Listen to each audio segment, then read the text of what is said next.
Carême 2013, deuxième semaine. Comme les apôtres, suivre Jésus. Celui qui veut marcher à ma suite, qu'il renonce à lui-même, qu'il prenne sa croix et qu'il me suive. Qui veut en effet sauver sa vie la perdra, et qui la perdra à cause de moi et de l'Évangile la sauvera. Dans Marc, au chapitre 8, versets 34 et 35. Durant la première semaine de Carême avec Marie, nous avons poussé la porte de la foi. Maintenant, à l'exemple des apôtres, suivons Jésus, car eux aussi ont répondu oui à l'appel du Seigneur. Accueillir, puis suivre l'appel. Répondre à l'invitation du Seigneur, est-ce si différent pour nous aujourd'hui que pour eux hier? N'est-ce pas toujours Jésus qui appelle? Jésus leur dit « Venez à ma suite, et je vous ferai pécheurs d'hommes. » Aussitôt, laissant leur filet, ils le suivirent. Dans Matthieu, au chapitre 4, versets 18 et 20. Laissez leur filet. C'est laisser leur source de revenus, mais aussi les filets qui les retiennent, pris dans les mailles de leur propre filet. Et nous, avons-nous conscience des filets qui nous retiennent attachés? Parce qu'il est appel à la liberté, l'appel de Dieu est prioritaire dans la vie d'une personne. Et cet appel ne peut souffrir de compromis. L'exigence qui en découle est à la hauteur de cet appel. Celui qui veut marcher à ma suite, dit le Seigneur, qu'il renonce à lui-même, qu'il prenne sa croix chaque jour et qu'il me suive. Dans Luc, au chapitre 9, au verset 23. Prendre sa croix et suivre Jésus. Replaçons-nous dans le contexte de l'époque, sinon nous aurons du mal à saisir ce que veut dire prendre sa croix. Lorsque Jésus dit cela, d'une part, personne n'imagine qu'il sera crucifié, parce que c'est inconcevable dans l'esprit des apôtres à ce moment-là. D'autre part, la croix est signe d'abomination, de souffrance, de risée. C'est être maudit, perdu, donné en pâture à la vindicte populaire. Que veut donc dire alors prendre sa croix? C'est être confiant, cet appel au point de se détourner du qu'en dira-t-on. C'est se soucier en priorité de la volonté du Seigneur. L'Évangile ne nous dit rien des réactions des proches des apôtres. Qu'a donc pensé le père de Jacques et Jean lorsqu'ils l'ont planté sur sa barque pour suivre ce Galiléen? Voir ses fils quitter le navire, l'entreprise familiale, mais ça frôlait la désertion. Aujourd'hui encore, appelés par le Seigneur à embrasser le sacerdoce ou la vie monastique, certaines familles, même croyantes, pratiquantes, voient d'un mauvais œil ce choix de vie de leurs enfants. Renoncer à soi-même. Si nous ne renonçons pas à nous-mêmes, il ne nous sera pas possible de porter notre croix. Elle sera trop lourde et les souffrances qu'elle engendrera ne porteront pas de fruits. Renoncer à soi-même. L'exigence en elle-même crucifie. Si quelqu'un vient à moi, sans me préférer à son père, sa mère, ses enfants, et jusqu'à sa propre vie, il ne peut être mon disciple. Dans Luc, chapitre 14, verset 26. Préférer Jésus à tout, même à soi-même. C'est le mettre à la première place. Cette exigence indispensable pour que la logique évangélique se déploie dans notre vie. Si Jésus, source d'eau vive, est à la seconde place, comment la première sera-t-elle irriguée? Car toute notre vie doit être irriguée par le Christ. Or, l'irrigation totale de notre vie passe par l'acceptation de Jésus, premier, avant tout et avant nous. Pourtant, tout laisser, renoncer à tout, ce n'est pas tout abandonner et tout quitter. C'est bien plus que ça. C'est s'abandonner au Christ, c'est sortir des mailles égocentriques de nos propres filets. Jésus nous a fait une promesse pour nous stimuler, pour nous encourager.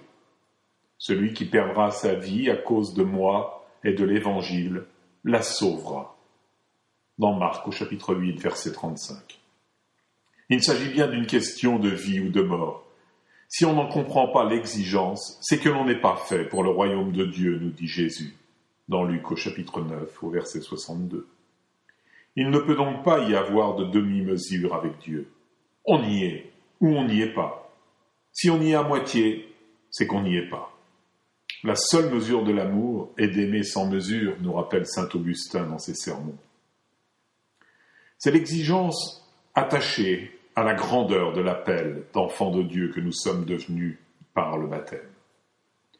Cette exigence n'est pas le fruit d'un caprice de Dieu, mais d'une investiture, d'une mission à accomplir qui ne peut souffrir de s'en détourner.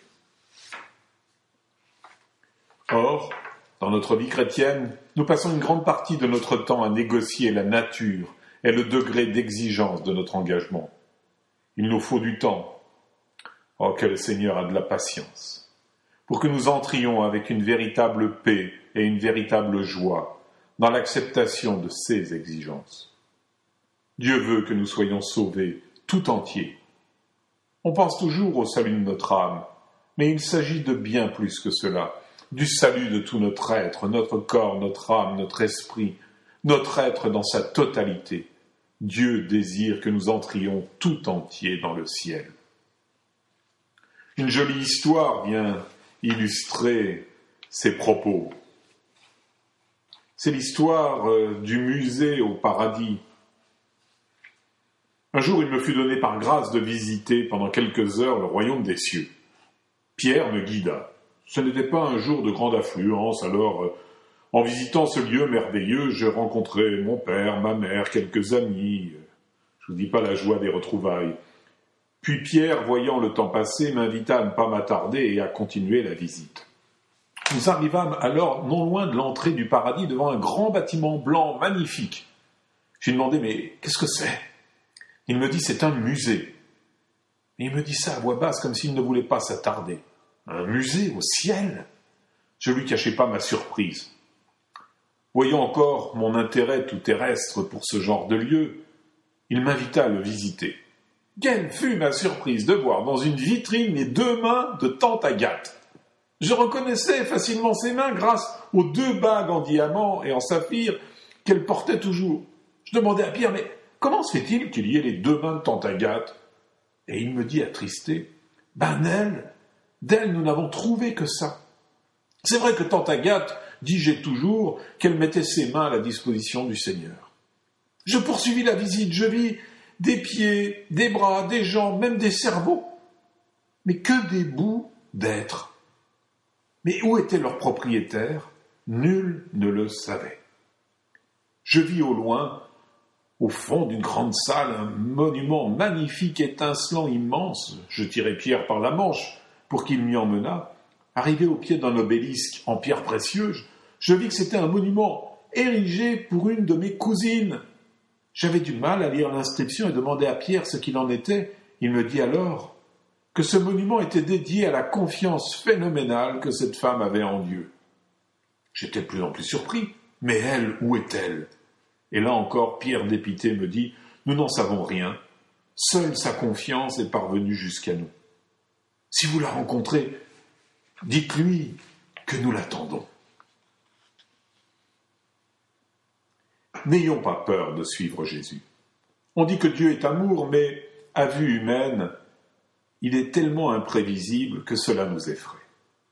Au fond, on se dit toujours, si j'accepte de le suivre, qu'est-ce qu'il va bien pouvoir me demander ? Quand on voit ce que Jésus a souffert, sauf si on est maso, on n'a pas envie de suivre cette voie. Alors on se comporte comme un conducteur de voiture qui appuierait en même temps sur l'accélérateur et sur le frein. On fait des embardées spirituelles à longueur de temps, on avance par à coups. De plus, l'adversaire s'en mêle de manière insidieuse, à travers toutes nos failles physiques, affectives, psychologiques, intellectuelles, voire même spirituelles. Il fait son jeu pour nous montrer que ce n'est pas sérieux de suivre quelqu'un qui vous demande de prendre votre croix et de le suivre. Essayons de colmater nos brèches pour éviter les infiltrations de l'adversaire. Nous sommes en carême.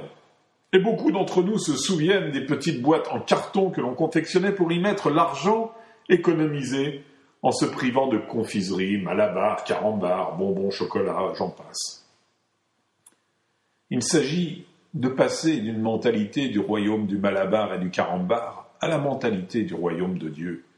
Passer des simples petites privations, dont je ne nie pas l'importance éducative, au grand élan d'amour et du don de soi. De troquer nos résolutions confiseries d'adultes, petit effort sur tel ou tel point, question de donner un peu, mais pas tout quand même. Que nous dit le langage de la croix ? La croix en grec se dit stauros. Ce nom est tiré de hystémie, une forme du verbe primaire qu'on appelle stao, qui veut dire se tenir. Or, hystémie a deux sens. Le premier sens, c'est se placer, poser, faire tenir en place. Le deuxième sens, c'est se tenir. Dans le premier sens, il y a trois usages. Ordonner de se tenir en présence d'autres personnes, devant des juges, devant les membres du Sanhédrin.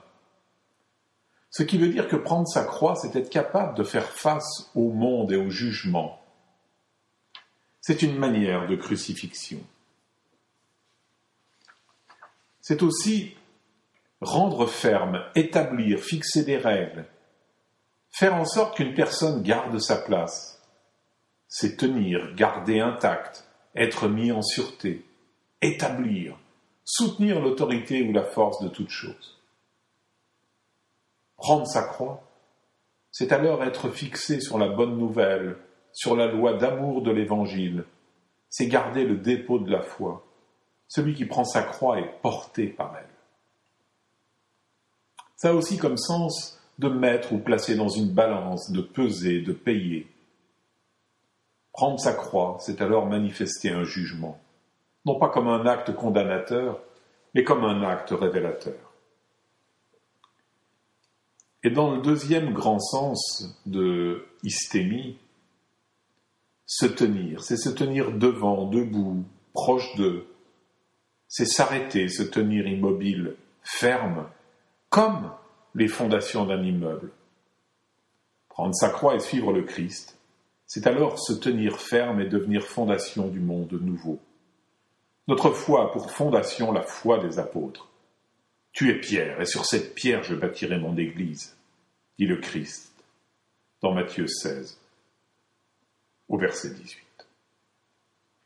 Se tenir a aussi le sens de se maintenir, de subsister, de continuer, de se tenir prêt ou préparé, d'être un esprit constant et avoir la qualité de celui qui n'hésite pas, qui n'abandonne pas.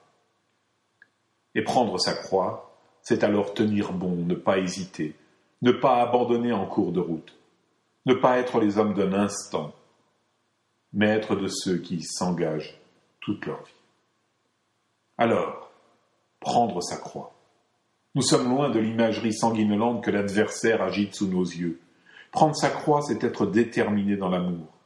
Cet amour qui croit tout, espère tout, supporte tout, comme nous le dit Paul dans la première épître aux Corinthiens au chapitre 13 et au verset 7.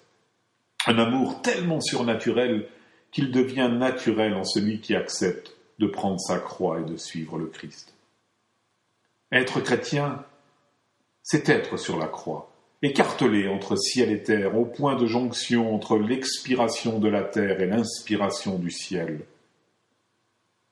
Les récits emblématiques en sont la visitation, rencontre, entre le plus grand des fils d'hommes que la terre ait porté, Jean-Baptiste, et Dieu, qui s'incarne en Jésus dans le sein de Marie.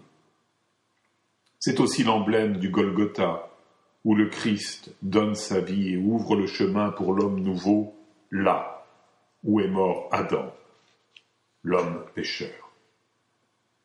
Cette jonction de la croix est comme un pont entre le visible et l'invisible, le lieu où se rendent tangibles les réalités du ciel. Nous sommes appelés à vivre comme cela. Nous le vivrons toujours imparfaitement, certes, Mais ce n'est pas pour cela qu'il nous faut renoncer. L'important est qu'au fond de nous, nous soyons convaincus de la vérité et de la justesse de la demande de Jésus. Renoncer à nous-mêmes, porter notre croix. Petit à petit, nous verrons que le langage de la croix nous sourira comme elle a souri à l'apôtre Paul. Nous découvrirons qu'elle est folie pour ceux qui se perdent, mais qu'elle est puissance de Dieu pour ceux qui l'embrassent. Dans la première aux Corinthiens, au chapitre 1, au verset 18. Durant cette semaine, nous pouvons méditer et approfondir en nous demandant et en demandant à l'Esprit Saint de nous montrer les filets qui nous retiennent prisonniers. Abandonnons ces filets pour répondre à l'appel de Jésus et le suivre. Et demandons au Christ, à la suite des apôtres, de nous faire comprendre et approfondir le mystère de la croix. Que le Seigneur vous bénisse en cette deuxième semaine de Carême.